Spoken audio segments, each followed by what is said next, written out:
प्रथम ऋषभ जिन धर्म करी, सन्मति चरम जिनीश। विघ्न हरन मंगल करन, भवतम दुरित दिनेश। वाणी जिन मुख ते खिली, परिगणाधिप कान। अक्षर पदमय विस्तरी, करहि सकल कल्याण। गुरु गणधर गुणधर सकल, प्रचुर परम्पर और। व्रत तप धर तनु लगन धर, वंदो वृष शिरमोर। व्रत तप धर तनु लगन धर, वंदो वृष शिरमोर। त्रिभुवन तिलयं देवं, वन्दिता त्रिभुवनिन्द्र परिपूज्यं।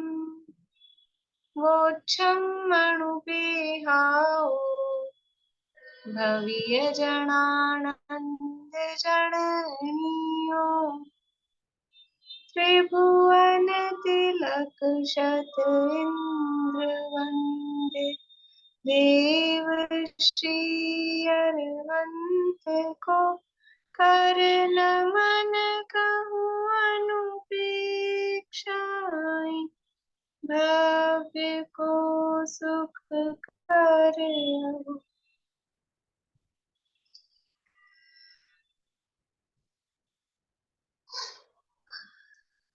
बोलिए आभार। पिछली क्लास का बता दूं क्या? हाँ पूछिए पूछिए। जैसे सठ आवश्यक होते हैं ना, देव पूजा, गुरु उपासना, स्वाध्याय, संयम, तप, प्रदान। जब श्रावक पूजा करता है तो उसके छहों कर्तव्यों का पालन हो जाता है। पहले तो पूजा कर रहा है तो देव पूजा पहला करता है। देव शास्त्र की पूजा कर रहा है तो गुरु का वो हम लोग गुणगान कर रहे हैं तो गुरु अनुवाद हो गया। और पूजा पंक्ति पढ़ना स्वाध्याय हो गया। और पूजा करता है उस समय खाने पीने का, सोने जागने सबका त्याग है तो वो त्याग हो गया, संयम हो गया। और हम लोग कोई इच्छा नहीं है, हम लोग शांति से बैठे हैं तो उस समय हम तप कर रहे हैं। और सामग्री चढ़ा रहे हैं तो दान हो गया, चावल चढ़ा रहे हो चावल का दान। इस प्रकार पूजा करने से चाहो कर्तव्यों का पालन हो गया। हाँ, वो ठीक है। वो पूजा पूजा की महिमा में तो पूजा में छाओं का हो गया, लेकिन फिर ऐसा करके हम तो पूजा कर लेते हैं तो सारे काम हो गए, ऐसा भी नहीं कर समझ लें। पूजा में ये तो पूजा की महिमा बताने के लिए वे पूजा हम करते हैं तो छाओं काम अपने इसमें हो जाते हैं, वो बात ठीक है आपकी, अच्छी है। लेकिन फिर अब बस पूजा करके बाकी पूरा दिन फिर क्या करें, विषय भोगों में रहे, हो गए अपने षडावश्यक एक बार में पूरे सुबह सुबह। तो ऐसा नहीं, उसके लिए वो उनका प्रयोजन वो था, ठीक है ना पूछने का। बाकी अच्छा बताया आपने। और नीलम भाभी गई क्या? वो भी हाथ खड़ा तो कर रही थी, गए शायद वो। चलिए, ये कार्तिकेय अनुप्रेक्षा नामक ग्रंथ है, कार्तिकेय स्वामी द्वारा रचित। इसके अंतर्गत लोकानुप्रेक्षा की चर्चा चल रही है। देखिए मतलब कहने में तो 12 भावनाएं हैं, ग्रंथ में क्या है, कार्तिकेय अनुप्रेक्षा है, 12 भावनाओं का वर्णन है। अभी शुरू में कितना सरल था, अनित्य अशरण भावनाओं में बहुत ही सरल वर्णन था, ऐसा लग रहा था कि ये मतलब क्या है, एकदम ही सरल सरल था। और अब आते आते यानी बच्चों को ऐसा होता है ना, पहले बैठ जाएं, स्कूल में बैठना सीखें, क्लास में बैठना सीखें, तो पहले सरल सरल बातें, और अब वो अपनी जो बात बतानी है, वस्तु स्वरूप वस्तु व्यवस्था, ये बीच में रखी है चीजें। तत्वार सूत्र में भी वो सद्रव्य लक्षणम उत्पाद द्रव्य उत्तम सत, और ये जो सूत्र हैं वो पूरे 10 अध्याय के बीच में 5वें अध्याय में, और 5वें अध्याय में भी बीच के सूत्रों में। तो ऐसे ही ये समझ लीजिए, अपने देखेंगे ना ग्रंथ में, जैसे बीच का है, आधा हो गया है लगभग, तो बीच में ये सारी जो वस्तु स्वरूप की, वस्तु व्यवस्था की, आत्मा के स्वरूप का संबंध में है, कैसा एक्चुअल में आत्मा का स्वरूप, वो सारी बातें यहाँ बताई है। फिर लास्ट में जाके भी धर्म भावना में फिर सरल बातें आ जाएगी, वो यही वाली बातें अपनी जो करने की है। तो ऐसा चलता है, मतलब सब तरह का ज्ञान आचार्य को देना है, सारी बात बतानी है। तो जैसे तैसे कैसे भी करके वो यहाँ बता रहे हैं। तो बात तो चल रही लोकानुप्रेक्षा की, लेकिन अब ये भी है कि महाद्रव्य संग्रह में जो 35वीं गाथा में किया था, तो वहां पे लोकानुप्रेक्षा में पूरे 3 लोक का वर्णन वो चला। और यहाँ पर लोकानुप्रेक्षा में 3 लोक का वर्णन नहीं किया, ज्यादा भौगोलिक वर्णन नहीं किया है। यहाँ षड द्रव्यात्मक संरचना उसको यहाँ बता रहे हैं। और वो सब बताने के बाद में वस्तु व्यवस्था क्या है, वस्तु स्वरूप क्या है, और फिर से अब अपने आत्म स्वरूप के वर्णन की बात यहाँ पर बता रहे हैं। नहीं, मैंने इसलिए पूछा कि अगर पूजा में होता तो फिर संयम और तप अलग से क्यों दिया है? इसीलिए इसीलिए मैंने कहा कि वो पूजा की महिमा पूजा भी बताने के दिया लिए वो तो पूजा में संयम और सिद्ध तप कर दे। आगे आगे अलग से भी तो दिया है ना, संयम और तप। हाँ, ये पूजा अलग है, देव पूजा अलग है, और फिर संयम तप दान वो अलग है, आवश्यक तो अलग है। पर वो तो जब पूजा जिनको पूजा की प्रेरणा देनी है, तो उसके लिए कहते हैं भाई तुम पूजा करो तो ये तुम्हारे सारे काम इसी में हो जाएंगे, वो ठीक बात है। जो कुछ नहीं करता है बिल्कुल ही, तो उसको पूजा की प्रेरणा देने के लिए वो अच्छी बात है। लेकिन वास्तविकता ऐसी नहीं है, फिर वो पूजा करके ये होएगा हमारे तो काम सारे हो गए पूरे छुट्टी बाकी। तो ऐसा नहीं है, वो अलग से भी दिन भर ही वो आवश्यक बराबर अपने परिणति में रहे, कि हमारे ये कार्य हैं तो वो किस तरह से हमारी परिणति में रहे। स्वाध्याय कोई एक क्रिया विशेष का नाम नहीं है कि 10 मिनट बैठ गए, आधा घंटा बैठ गए, किताब खोल के और लाइनें पढ़ ली, 2-4 पेज पढ़ लिए, इसका नाम स्वाध्याय नहीं। आंख से पढ़ने का नाम स्वाध्याय नहीं है। वो चिंतन मनन अनुप्रेक्षा आमना है, वो सब स्वाध्याय के अंग हैं। वो सब होता है तो स्वाध्याय होता है। तो वो सारी चीजें उस हिसाब से बताई गई है। यहाँ अपनी चर्चा चल रही है कि किस तरह से जो अन्य मत वाले हैं वो वस्तु स्वरूप को किस तरह से विपरीत विपरीत मानते हैं। तो कुछ तो ऐसे हैं जो मानते हैं बस दुनिया में पदार्थ नाम की चीज ही नहीं है, पदार्थ कुछ होता ही नहीं है, जो है वो सब अपना ज्ञान ज्ञान ही दिखता है, विज्ञान ही है एकमात्र। तो ऐसा भी नहीं है, क्या कह के उसका निषेध किया कि दुनिया में ज्ञान ही ज्ञान है, ज्ञान के अलावा कुछ नहीं है। तो क्या ये बात सही है? ये बात सही है क्या? नहीं है। क्यों नहीं है सही? सही क्यों नहीं है? बोलिए अलका जी। ज्ञान को जानने वाला भी तो कोई होगा, ज्ञेय पदार्थ कोई ऐसा तो ज्ञान को गे ज्ञान जानता तो है? ज्ञान को गे जानता है कि गे नहीं को गे जानता है? ज्ञेय सॉरी, हाँ तो ज्ञान तो है अपने अंदर तो चलिए आप बोल नहीं पा रहे, ठीक है, कोई बात जानने वाले पदार्थ को ज्ञेय कहते हैं क्या? हाँ, नहीं। जिसको जाना जा रहा है वो गे है। नहीं, अगर सिर्फ ज्ञान ही ज्ञान है तो उस ज्ञान को जान कौन रहा है? अरे ज्ञान को कौन जानता इसलिए है? ज्ञान को मतलब ज्ञान किसके द्वारा? गे गे ज्ञान के द्वारा जाना जाता है, गे को जानते हैं ज्ञान के द्वारा। पर सारी चीजें ज्ञान ही ज्ञान है तो फिर गे कहाँ है? किसको वो ज्ञान हाँ, है क्या ज्ञान एक्चुअली? जानेगा किसको ये बोलिए। ज्ञान जानेगा किसको, वही कह रही हूँ ज्ञान फिर। जानेगा किसको? आप बोल रहे हैं कि ज्ञान किसके द्वारा जाना जाएगा, किसके द्वारा नहीं, ज्ञान किसके, किसको ज्ञान के जानेगा? द्वारा कौन जाना हाँ, जाएगा? कौन जाना जाएगा? अगर अगर सबसे ज्ञेय ज्ञान नहीं है, ज्ञान है। दुनिया में पदार्थ नहीं है, ज्ञान ही ज्ञान है, तो उस ज्ञान की भी सत्ता नहीं रहेगी। क्योंकि ज्ञान कहते ही उसे है जो ज्ञेय को जाने, जो पदार्थ को जाने, उसे ज्ञान कहते हैं। अब पदार्थ तो दुनिया में है नहीं, ज्ञान ही ज्ञान है, तो फिर ज्ञान भी नहीं बचेगा, फिर कुछ नहीं बचेगा। और दूसरे शून्यवादी हैं, वो शून्यवादी ये मानते हैं कि दुनिया में है ही नहीं कुछ, वो ऐसा मानते हैं। तो जब इस तरह की वो मानते हैं कि सब शून्य है, कुछ भी नहीं है, बाहर में कोई भी पदार्थ नहीं है, तो उसका क्या कह के खंडन किया। और उसके लिए जो शब्द कितना अच्छा दिया है, ये ऐसे ना बच्चे थोड़े देहाती टाइप की लैंग्वेज में ऐसे बोलते हैं, झुट्टा, ऐसे बोलते हैं बच्चे लोग। तो वो शब्द दिया झुट्टो महाझुट्टो, ये ऐसा शब्द दिया है जिसमें दिया झुट्टाणम महाझुट्टो, ऐसा। बोलिए, शून्यवादी की मान्यता का खंडन करना है।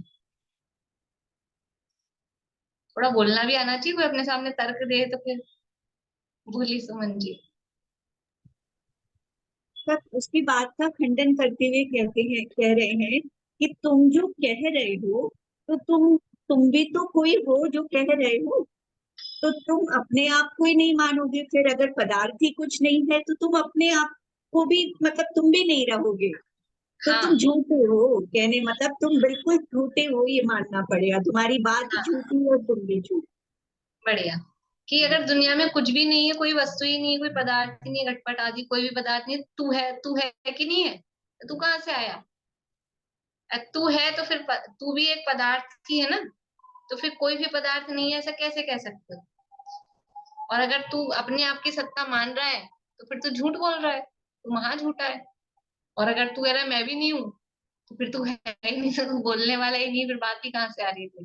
इस तरह से उसका खंडन यहाँ पर किया है। फिर ज्ञान का स्वरूप यहाँ कल बताया था, और एक गाथा में कहा था कि जितने नाम हैं, जितनी वस्तुएं हैं, जितने नाम हैं उतने ही वस्तुएं होती हैं। जो जितने शब्द हैं, तो शब्द जो हैं वो वाचक हैं, तो उन वाचक के वाच्य भी, उसको बताने वाले पदार्थ भी, यानी उसको कहने वाला शब्द है, तो उस शब्द को जिसके लिए वो शब्द कहा जा रहा है वैसा पदार्थ भी दुनिया में होता ही है। मतलब यह है कि दुनिया में कोई पदार्थ नहीं हो, ऐसा नहीं है। दुनिया केवल कल्पना है कि खाली भ्रम है, इस तरह की मान्यताएं चलती हैं, तो ऐसा नहीं है। वास्तव में फिजिकली वस्तुओं का एग्जिस्टेंस, उनकी सत्ता दुनिया में है। केवल भ्रम नहीं है कि हमको दिख रहा है तो ये भ्रम दिख रहा है, ऐसा नहीं है। वास्तव में उनका अस्तित्व होता है, ये यहाँ पर सिद्ध किया। और उन पदार्थों को जानने वाला ज्ञान है। उस ज्ञान का स्वरूप कल हमने देखा था कि जो अनेक धर्म युक्त, 253 नंबर की गाथा थी, 113 पेज पे, जो अनेक धर्म युक्त आत्मा तथा पर द्रव्यों को अपनी योग्यता से जानता है, उसको निश्चय से ज्ञान कहते हैं। ज्ञान किसे कहते हैं? कि जो अनेक धर्म युक्त आत्मा को और पदार्थों को, नाना धर्म युक्त वस्तुओं को जो जानता है, यानी जानने वस्तुओं को, इसमें क्या है, वस्तुओं को जानता है। ज्ञान किसे कहते हैं? जो वस्तुओं को जानता है। तो वस्तुएं कैसी हैं? वस्तुएं अनंत गुणात्मक हैं। द्रव्य गुणों का पिंड को, गुणों के समूह को द्रव्य कहते हैं। तो अनेक धर्मों से युक्त जो वस्तु को जानता है वो ज्ञान कहलाता है। ये बात अलग है कि अब ज्ञान एक सा जाने, सबका ज्ञान एक सा हो, वो जरूरी नहीं है। इसलिए कहा अपनी योग्यता से, जिसको जितनी योग्यता है उतना, लेकिन वो जानता है और वस्तुओं को जानता है। पहली बात, ज्ञान जानता है, ये बात तो ठीक है। किसको जानता है? कि वस्तुओं को, यानी ज्ञेय को जानता है। ज्ञेय की भी सिद्धि यहाँ पर ज्ञान के माध्यम से की जा रही है। अकेला ज्ञान ही ज्ञान नहीं है, दुनिया में ज्ञेय यानी जानने में आने वाले पदार्थ वो भी है। ज्ञेय क्यों है? अच्छा, जो दुनिया में पदार्थ हैं वो ज्ञेय क्यों बनते हैं, ज्ञान में क्यों जानने में आते हैं? दुनिया में जो पदार्थ हैं वो ज्ञान में क्यों जानने में आते हैं?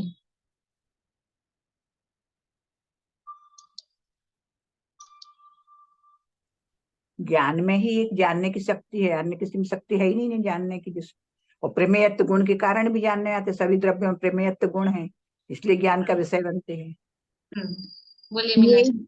यही बोल रही थी कि जानना आत्मा, ज्ञान का स्वभाव ही है ना अपनी आत्मा का, जानना ही। अरे आत्मा की तरफ से नहीं पूछ रही थी मैं पूछ रही हूँ वो पदार्थ क्यों जानने में आ रहे हैं। तो वो जवाब ये है, उनमें प्रमेयत्व नाम का गुण है। सब पदार्थों में प्रमेयत्व नाम का गुण है। वो जवाब दिया आंटी ने बाद में। प्रमेयत्व नाम के गुण के कारण वो जानने में आ रहे हैं। ज्ञान तो है, ज्ञान का स्वभाव जानने का है, ज्ञान का स्वभाव जानने का है। लेकिन अगर ज्ञेय में, पदार्थ में प्रमेयत्व नाम का गुण नहीं होता तो ज्ञान कैसे जानता? ये पदार्थों में खुद के में गुण है कि वो ज्ञान में, जानने में आए। तो दुनिया में प्रमेय, प्रमेय कहो, ज्ञेय कहो, प्रमाण की तरफ से उसको प्रमेय कहते हैं। कल बताया था ज्ञान और प्रमाण एक ही बात है कि ज्ञानम प्रमाणम, ज्ञान को ही प्रमाण कहते हैं। सम्यक ज्ञानम प्रमाणम, जो पहले अध्याय में तत्वार्थ सूत्र में प्रमाण नयर अधिगम ये सूत्र दिया, और उसके बाद में फिर सत्संख्या आदि वो सूत्र देने के बाद में प्रमाण की चर्चा प्रारंभ की। तो मति श्रुतावधि मनः परे केवलानी ज्ञानम, वहां बताया था प्रमाण, और यहाँ कह दिया ज्ञान, क्योंकि एक ही है। और पूरे लास्ट के सूत्र तक, 32 नंबर के सूत्र तक प्रमाण की ही चर्चा है। अंतिम सूत्र में नए की चर्चा है। निर्गम संग्रह व्यवहार। तो प्रमाण कहो या ज्ञान कहो एक ही बात है, पर ज्ञान शब्द के साथ में गे शब्द मैचिंग जिसे कहते हैं उसको गे कहते हैं, प्रमाण के तरफ से उसको प्रमेय कहते हैं, मतलब ज्ञान में आने योग्य। तो पदार्थों में एक ऐसा खुद में अपने आप सेल्फ गुण है, वो अनंत धर्मात्मक है ना पदार्थ, उसमें से एक धर्म का नाम है प्रमेय नाम का धर्म, कि वो ज्ञान में जानने में आएगा ही आएगा। अब ज्ञान अपनी योग्यता से जानेगा, भले ही ज्ञान आत्मा का स्वभाव है, लेकिन कितना जानेगा, किसको जानेगा, कैसे जानेगा, वो अपनी अपनी योग्यता से जानता है। तो जो अपनी योग्यता से अनंत धर्मात्मक आत्मा को यानी स्वयं को और परद्रव्यों को जानता है उसे ज्ञान कहते हैं। अब ये ज्ञान जो है उन ज्ञान के स्वरूप में सकल प्रत्यक्ष केवल ज्ञान का स्वरूप आगे कह रहे हैं। 254 नंबर की गाथा है, आप पढ़ेंगे हीरा जी पीछे, पेज नंबर 113 है।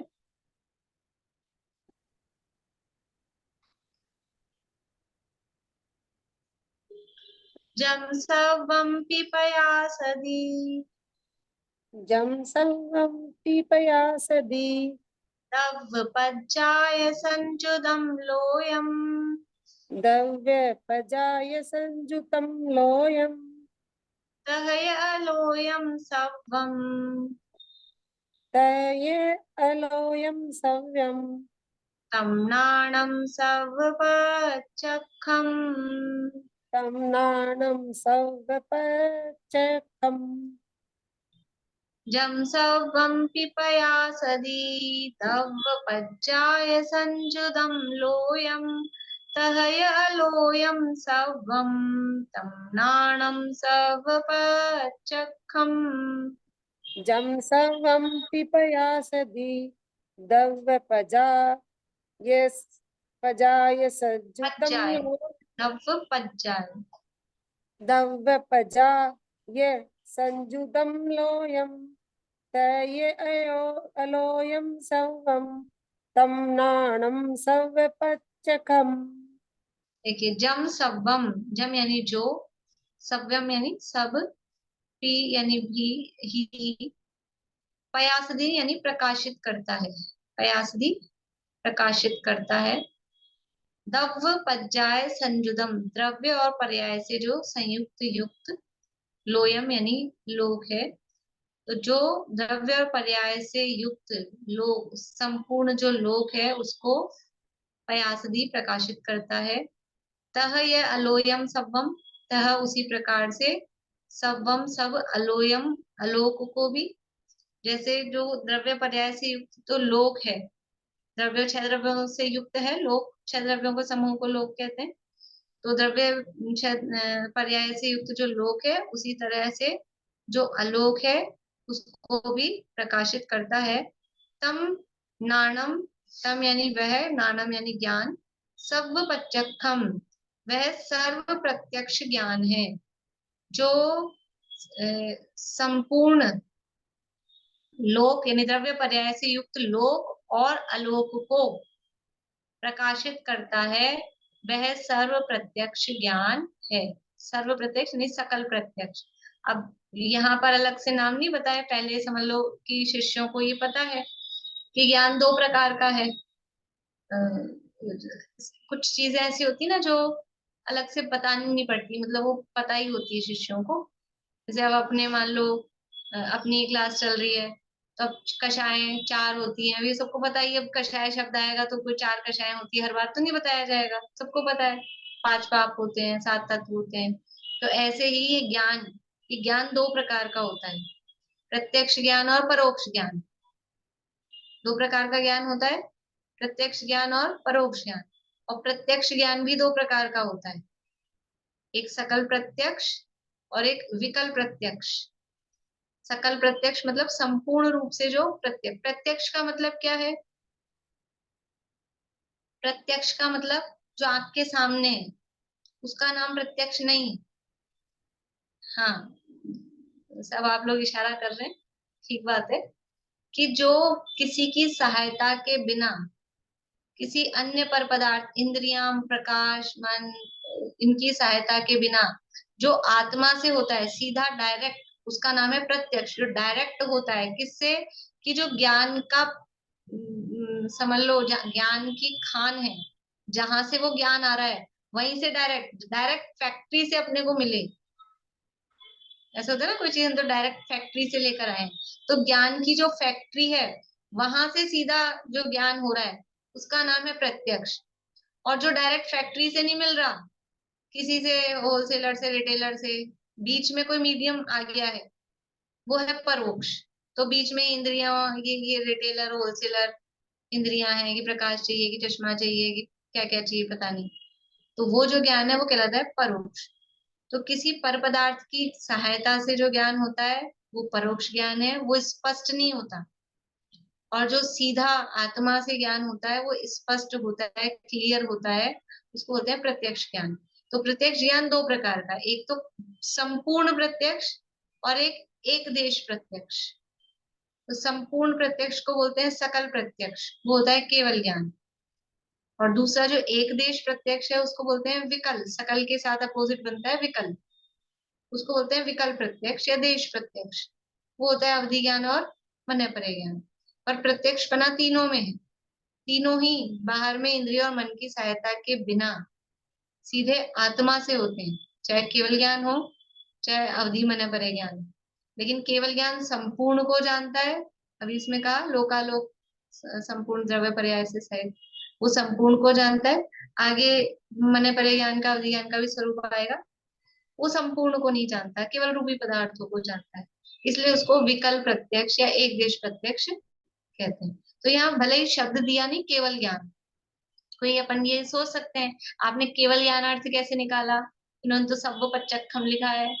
तो सर्व प्रत्यक्ष ज्ञान केवल ज्ञान ही होता है, केवल ज्ञान को ही सर्व प्रत्यक्ष, सकल प्रत्यक्ष, और भी शब्द है उसके लिए, पारमार्थिक प्रत्यक्ष, वो भी उसको कहते हैं। तो इस तरह से ये सकल प्रत्यक्ष जो केवल ज्ञान है, तो किसे कहते हैं केवल ज्ञान। देखो इसमें भी परिभाषा में आलोक दिया है, हम खाली तीन काल तीन लोक के समस्त पदार्थों को जो जानता है एक साथ एक समय में, उसको केवल ज्ञान कहते हैं। तीन काल तीन लोक नहीं, आलोक सहित तीन लोक और तीन काल की, आलोक को भी जानता है। क्यों, आलोक में द्रव्य है कि नहीं है, आलोक में द्रव्य है कि नहीं है। कुछ लोग मना कर रहे हैं, कुछ लोग हाँ कर रहे हैं। एक है, एक उंगली दिखा रहे हैं पारुल, और भी लोग दिखा रहे हैं। एक आकाश है ना, अलोकाकाश, तो द्रव्य तो है, उसको जानेंगे कि नहीं जानेंगे केवली पर भगवान। और अगर आलोक को छोड़ देंगे तो वो सकल प्रत्यक्ष नहीं होगा, फिर वो विकल रह जाएगा, पूरा नहीं जान पाएंगे। इसलिए जो द्रव्य पर्याय संयुक्त सभी लोक को और सब आलोक को प्रकाशित करता है, जानता है। देखो ज्ञान के लिए इसलिए दीपक की उपमा दी जाती है, दीपक या दर्पण। कमरे में दीपक जलाया तो जितने पदार्थ थे वो सब क्या होते हैं, वो प्रकाशित हो जाते हैं। वो दीपक किसी को बनाता है क्या, या उत्पन्न करता है क्या नया, ना बनाता है ना उत्पन्न करता है। दर्पण लगा है, दर्पण में क्या होता है, जितने सामने जो भी पदार्थ हैं वो सारे प्रतिबिंबित होते हैं। दर्पण कुछ करता है क्या उसमें, ना उनको बनाता है, ना नया उत्पन्न करता है, ना फेरफार करता है। बस ऐसे ही ज्ञान का काम प्रकाशित करना है, ये जानना मात्र, इससे अकर्तापना और वीतरागता निकलती है। ज्ञान का स्वभाव समझ में आ जाए तो वीतरागता प्रकट होती है। कैसे होती है, कि ज्ञान का काम केवल प्रकाशित करना है, ये अच्छा ये बुरा, इसमें ये कर दूं उसमें ये कर दूं, ये ज्ञान का स्वभाव नहीं है। जानने में, इसलिए जानने मात्र से बंध भी नहीं है, जानने मात्र से राग द्वेष भी नहीं है। लेकिन वो राग द्वेष तो स्वयं उत्पन्न करता है अपने मोह भाव के कारण, इसलिए है। अदरवाइज ज्ञान होने मात्र, ज्ञान का स्वभाव है प्रकाशित करना। लाइट जल रही है, सब प्रकाशित हो रहे हैं। इस लाइट को कुछ होता है, इन्होंने कमरे में हरा रंग कर दिया, कि इन्होंने कमरे में भूरा रंग कर दिया तो मुझे अच्छा नहीं लग रहा, मैं इस कमरे में नहीं रहूंगी, ऐसा कुछ उसको होता है। जो है काला रंग किया है तो काले को प्रकाशित करेगा, हरा रंग किया है तो हरे रंग को प्रकाशित करेगा, जो है उसको प्रकाशित करता है। कि ज्ञान का स्वभाव भी प्रकाशित करना मात्र है। राग द्वेष करना ज्ञान का स्वभाव नहीं है। और मैं कौन हूँ? मैं ज्ञान तत्व हूँ। मैं ज्ञान तत्व हूँ, तो फिर मैं क्यों राग द्वेष करता हूँ?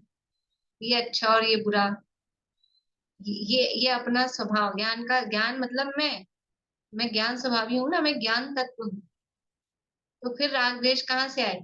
क्यों किए? ये अपनी मिथ्या मान्यता से जबरदस्ती। ये राग द्वेष करता है, अपने स्वभाव को भूलता है, इसलिए सकल प्रत्यक्ष प्रकट नहीं होता। इसलिए अब वो आगे बताएंगे, आगे कि क्या क्या ज्ञान का स्वभाव है, कौन कौन से ज्ञान है, देखिए आगे।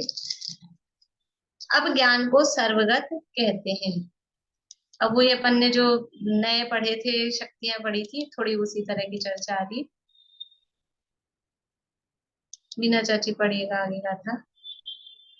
255 नंबर गाथा है। सर्वं जानाति जम्हा, सर्वं जानाति जम्हा, सर्वगयं तं पिबुच्यते तम्हा, सर्वगयं तं पिबुच्यते तम्हा, नयपुणविसरति नाणम्, नयय पुनर्विसरति नाणम्, जीवं चैऊणयन्नत्था, जीवं चैऊणयन्नत्थम्,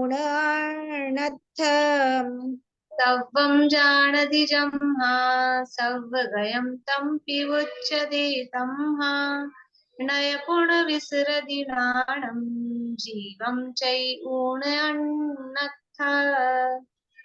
सर्वं जानाति जम्हा, सर्वगयं तं पिबुच्यते तम्हा, नयपुणविसरति नाणम्, जीवं चैऊणयन्नत्थ।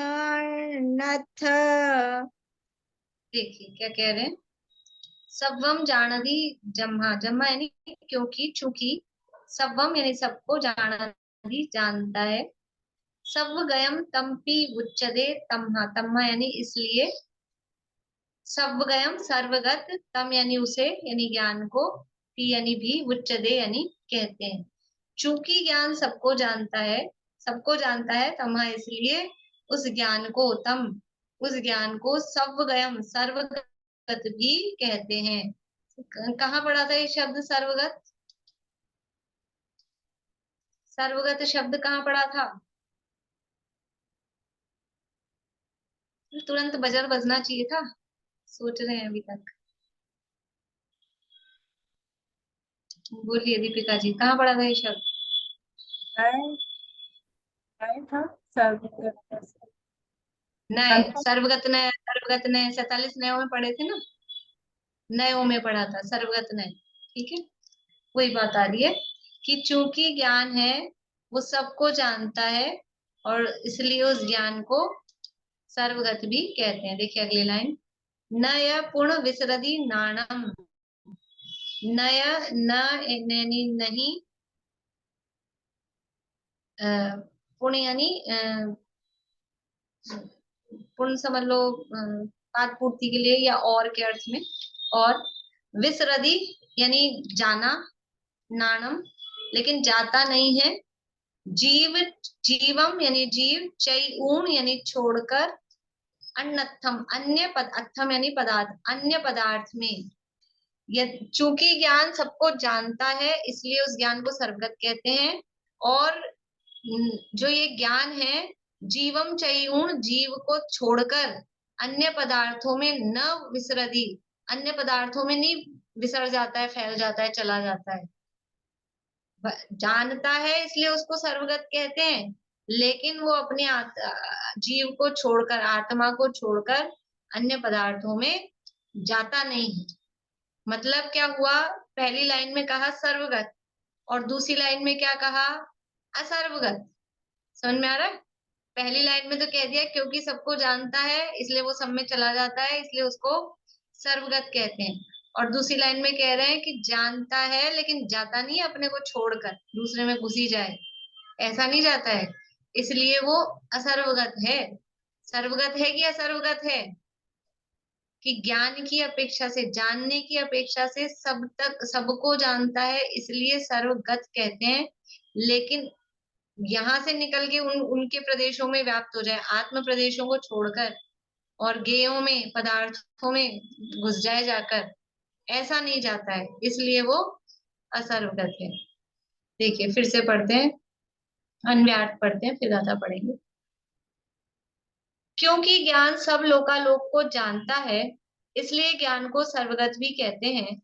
और ज्ञान जीव को छोड़कर, ज्ञानम जीवम चैयूण अन्नथ, जीव को छोड़कर अन्य ज्ञेय पदार्थों में नय विसरति नहीं जाता है। भावार्थ, ज्ञान सब लोकालोक को जानता है, इस अपेक्षा ज्ञान सर्वगत तथा सर्वव्यापक कहलाता है। परंतु ज्ञान तो जीव का गुण है, इसलिए जीव को छोड़कर अन्य पदार्थों में नहीं जाता। देखो, जाना दो अर्थों में, ज्ञान जो तब भी मैंने बताया था, जो गमनार्थक धातुएं होती है, संस्कृत में धातु होती है, पठती, पठते, पठंती, पठ धातु है, गम धातु है।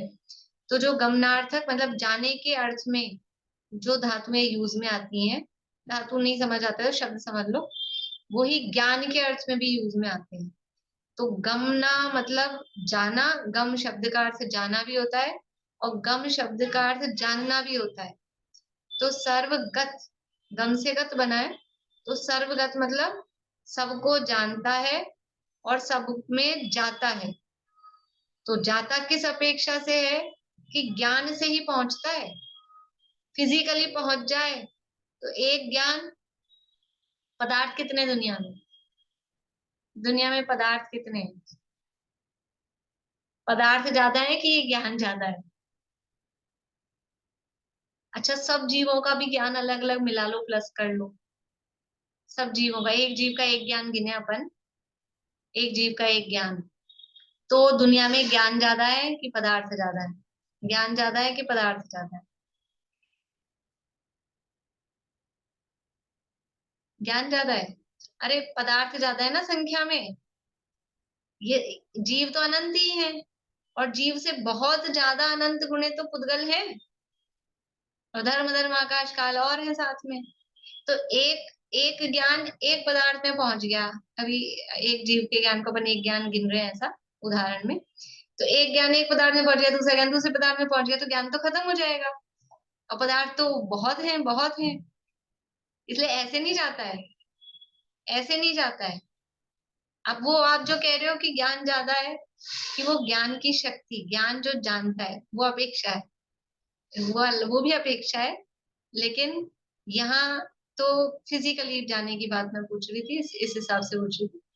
तो जो ज्ञान है वो हर पदार्थ को जान लेता है, हर पदार्थ को जान लेता है, इसलिए कहते हैं वो सब में पहुंच गया। ऐसा हम कहते हैं, अपनी अलमारी में जो चीज जहाँ रखी हो अपने को दिखती है, तो दिखती है मतलब अपना ज्ञान, यहाँ बैठे हैं लेकिन वहां कहीं दूर वो बंद है, अंदर लॉकर में क्या क्या माल, वो दिखता है कि कहाँ कहाँ कैसे कैसे रखा है सब। इस अपेक्षा से वो ज्ञान को जाना कहते हैं। तो यहाँ ऐसा नहीं होगा कि ज्ञान ज्ञेय जितना ही है? हाँ है ना, हो उतना गया। ही है। गाथा दी है कुनकुंदाचार्य ने, यह आत्मज्ञान प्रमाण है। अरे ज्ञान ज्ञेय प्रमाण है। आत्मा कितना है, जितना ज्ञान है, और ज्ञान कितना है, जितने ज्ञेय हैं, और ज्ञेय कितने हैं, है ज्ञेय लोकालोक, ज्ञेय है लोकालोक। इस विधि सर्वगत यह ज्ञान।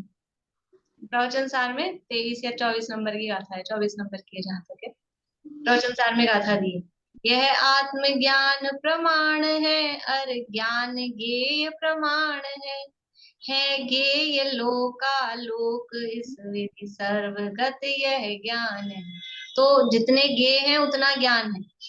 इसलिए अभी पूछा था कौन ज्यादा है, कि सब बराबर है, कोई ज्यादा नहीं है। जितने ज्ञेय हैं उतना ही ज्ञान है, क्योंकि ज्ञान है वो ज्ञेय प्रमाण, वो अपेक्षा अलग, अपेक्षाकृत कथन है, ठीक है। संख्या अपेक्षा से पूछ रहे थे, वो अलग बात।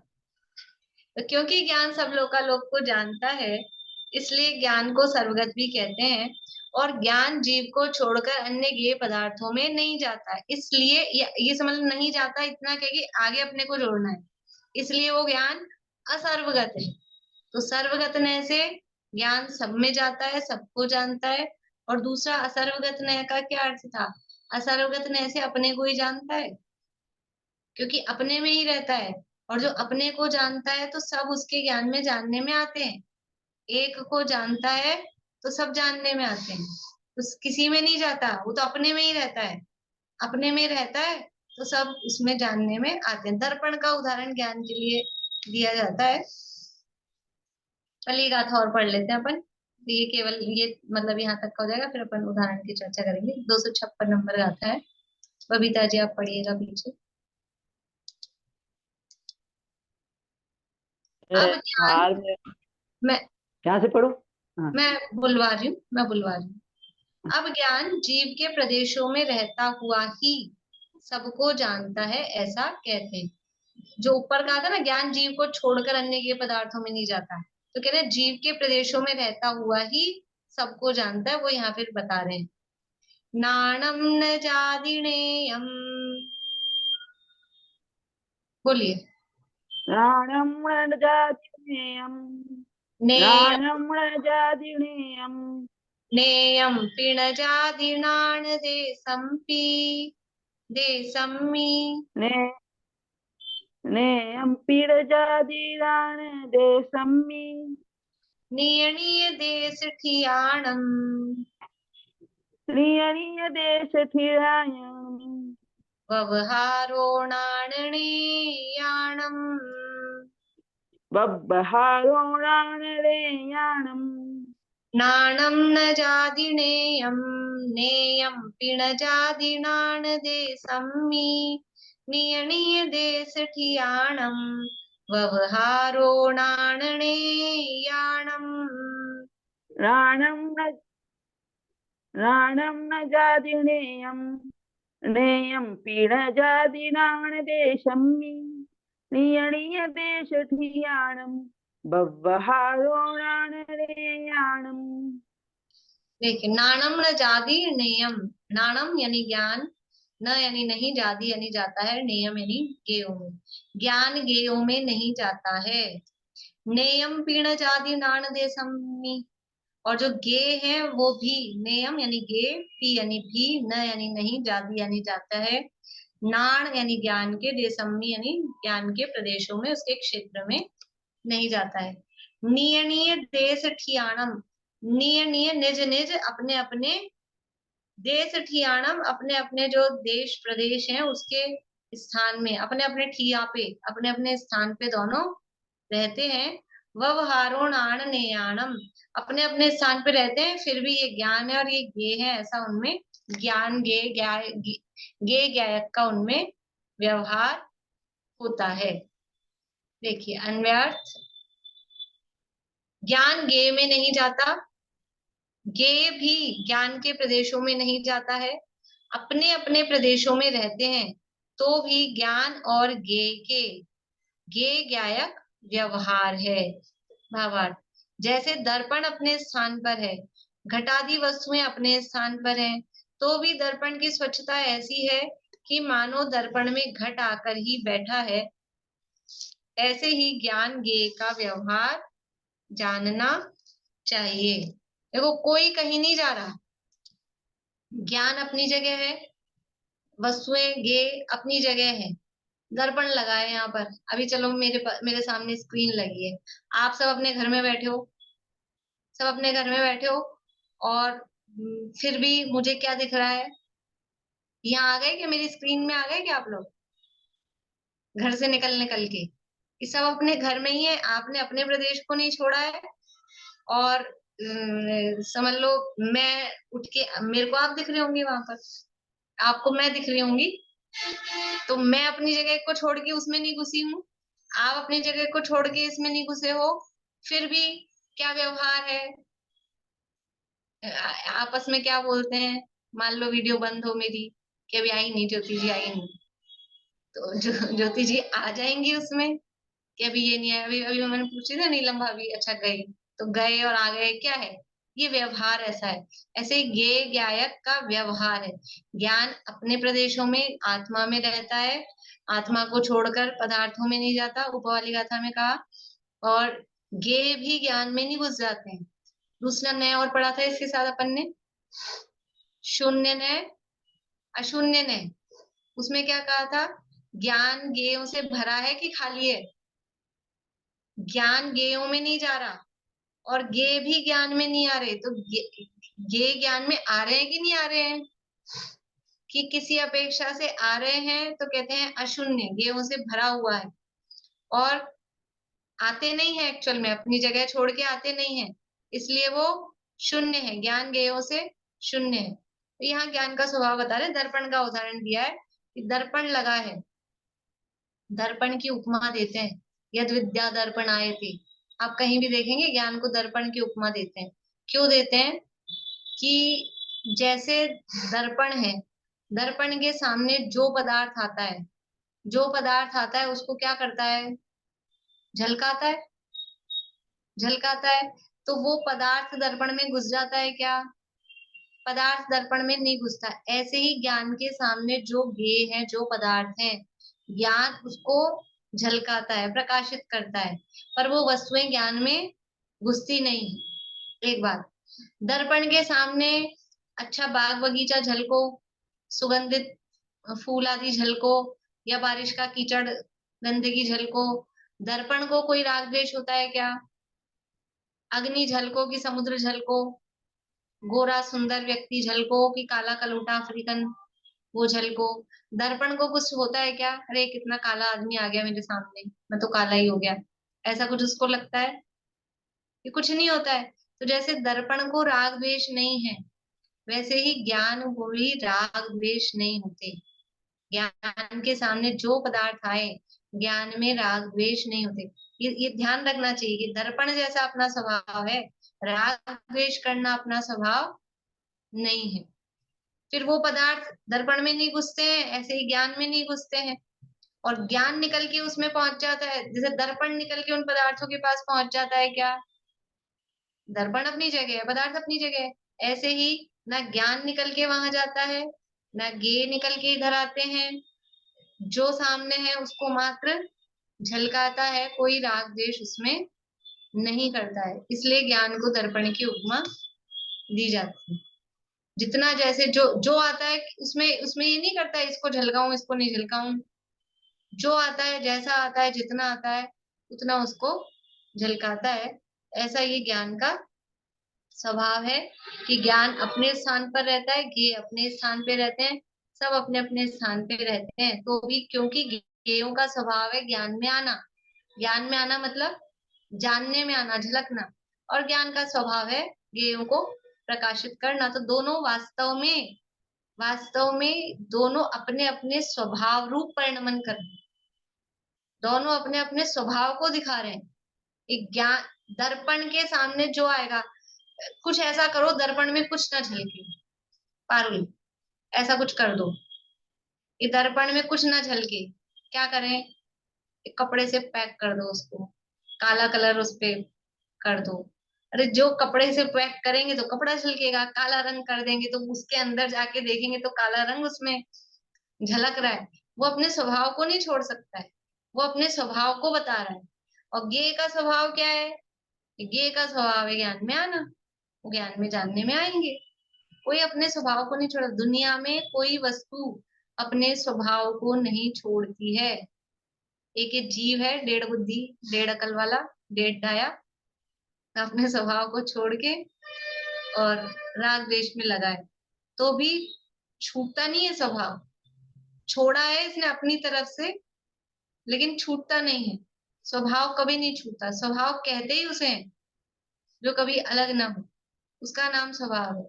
एक ज्ञान जीव का स्वभाव है और जीव के साथ हमेशा रहता है।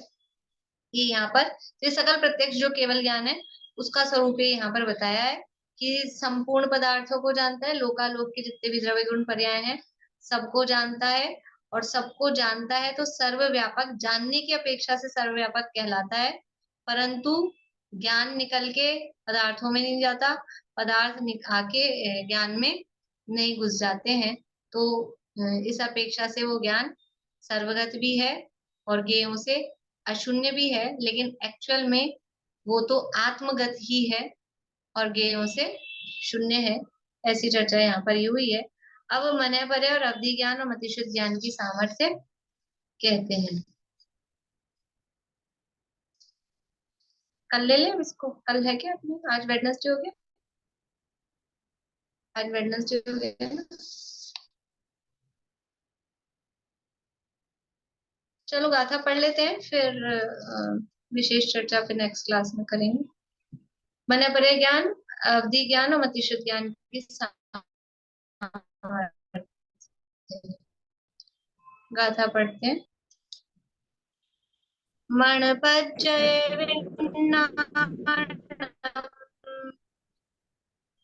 मनपज्जय विन्नानम् ओहीनानं च देशपच्चखम्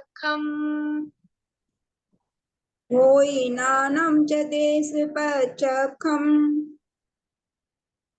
मैसूयनानं कमसो ऐश्वनानं कंसो विशद परोक्षं परोक्षं च सत्परोक्षं परोक्षं च मणपज्जय विन्नानं ओहीनानं च देशपच्चखम् मैसूयनानं कमसो विशद परोक्षं परोक्षं च मनपज्जय विन्नानं होयिनानं च देशपचखम् मैसूयनानं कंसो विसत्परोक्षं परोक्षं च। देखिए अपने बाकी के जो ज्ञान है, चारों ज्ञानों को यहाँ बता रहे हैं। मणपज्जय विन्नानम, मन परे ज्ञान, ओहीनानम और जो अवधि ज्ञान है, च देश पच्चखम, ये तो कैसे हैं, देश प्रत्यक्ष। अभी आपको भेद बताया था, एक सकल प्रत्यक्ष और एक देश प्रत्यक्ष। तो मन परे ज्ञान, अवधि ज्ञान वो देश प्रत्यक्ष है। अब आचार्य ने अलग से भेद नहीं किया यहाँ पर, लेकिन पीछे सकल प्रत्यक्ष कह दिया था, सव्व पच्चखम, और यहाँ देश पच्चखम कह दिया, तो इससे समझ में आ गया प्रत्यक्ष के दो भेद हैं, एक सकल प्रत्यक्ष और एक देश प्रत्यक्ष। मई सुयर्णाणम कमसो, और मति ज्ञान और श्रुत ज्ञान वो क्रम से कैसे हैं, विशद परोक्षम परोक्षम च, जो मति और शुद्ध दो ज्ञान बता दिए और दो शब्द यहाँ पे कह रहे हैं क्रम से लगाना है। तो मति ज्ञान तो विशद और परोक्ष, यानी प्रत्यक्ष भी है और परोक्ष भी है, ऐसा विशद कहते हैं प्रत्यक्ष को, तो वो प्रत्यक्ष परोक्ष दोनों है। और सुयनानम श्रुत ज्ञानम वो परोक्षम च, वो परोक्ष है, ऐसा यहाँ पर कह रहे हैं। तो मति शुद्ध ज्ञान अनवैर देखिए, मन परे ज्ञान और अवधि ज्ञान ये दोनों तो देश प्रत्यक्ष हैं, और मति ज्ञान, मन परे ज्ञान और अवधि ज्ञान ये दोनों तो देश प्रत्यक्ष हैं। मति ज्ञान और शुद्ध ज्ञान क्रम से प्रत्यक्ष और प्रत्यक्ष परोक्ष और परोक्ष है। भावार्थ, मन परे ज्ञान अवधि ज्ञान एक देश प्रत्यक्ष है, क्योंकि जितना इनका विषय है उतना विशद स्पष्ट जानते हैं, सबको नहीं जानते, इसलिए एक देश कहलाते हैं। मति ज्ञान इंद्रिय व मन से उत्पन्न होता है, इसलिए व्यवहार से इंद्रियों के संबंध से विशद भी कहा जाता है, इस कारण से प्रत्यक्ष भी है। परमार्थ से निश्चय से परोक्ष ही है। शुद्ध ज्ञान परोक्ष ही है, क्योंकि यह विशद स्पष्ट नहीं जानता।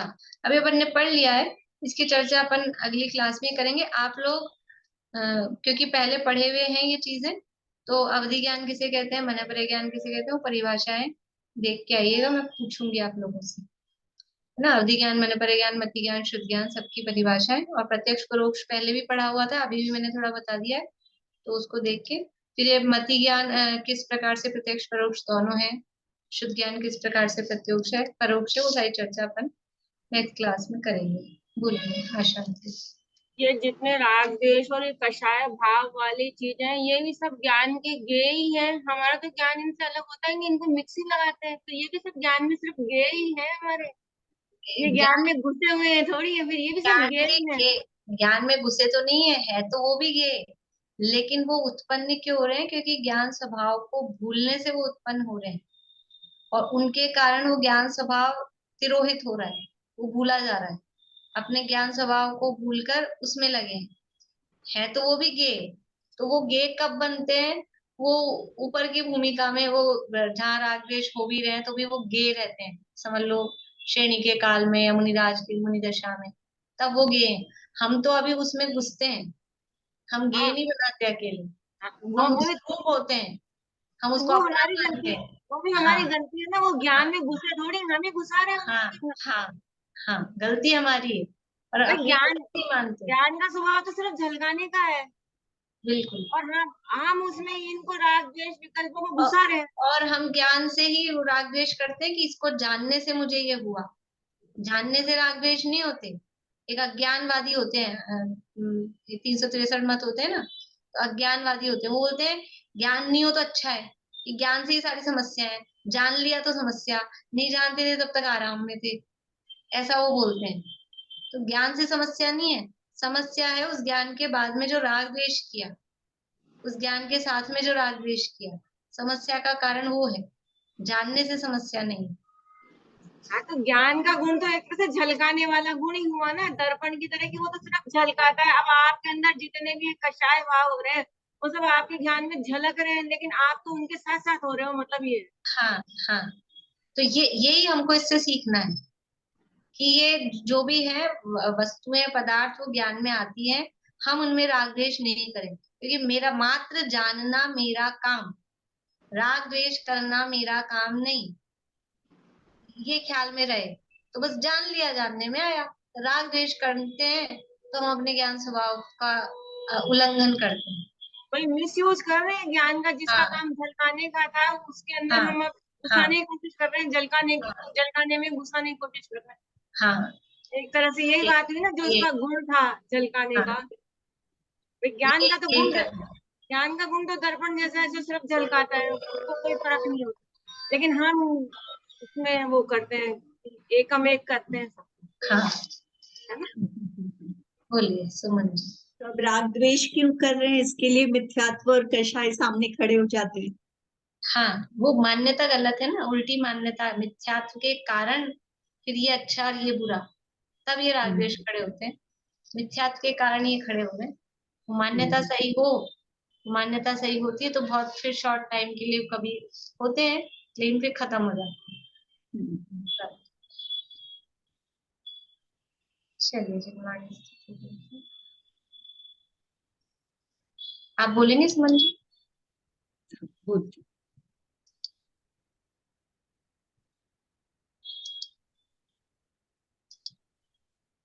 अभ्यास हो तत्व का ही निरंतर, संशय विपर्य अरे दूर भागे, जिनागम पढ़े और पढ़ावे सभी को, सदा ज्ञान दीपक सुजलता हो आगे, जिन आज्ञा हो शीश पर नित हमारे, समाधान हो ज्ञानमय सुखकारी, गुरुवर का गौरव सदा हो हृदय में, बहे ज्ञान धारा तू आनंद कारी, वस्तु स्वभाव मयि धर्म सुख, प्रकाशे जगत में एकांत सम्यक, ऊंचा रहे ध्वज सदा साधवादी, निर्दोष सद्ज्ञान जयवंत वर्ते, सर्वज्ञ शासन जयवंत वर्ते। निर्ग्रंथ शासन जयवंत वर्ते